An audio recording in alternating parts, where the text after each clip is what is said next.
কই আমি তো চিনতে পারছি না। পারবে কি করে গো বাবু, পারবে কি করে? অত আভিজাত্যের অহংকারে আজ যে তুই মানুষ চিনতে ভুলে গেছে গো বাবু। তুই মা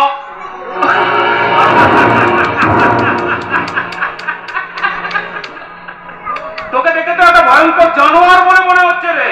আর সেই জন্য তো ডাস্টবিনে কুকুরগুলো পর্যন্ত তোকে দেখে ভয়ে পালাচ্ছিল। পারলে আয়নায় নিজের মুখটা একবার দেখে নি। নিজের স্বরূপটা কখনো নিজের মনের আয়নাতে দেখেছো গো বাবু?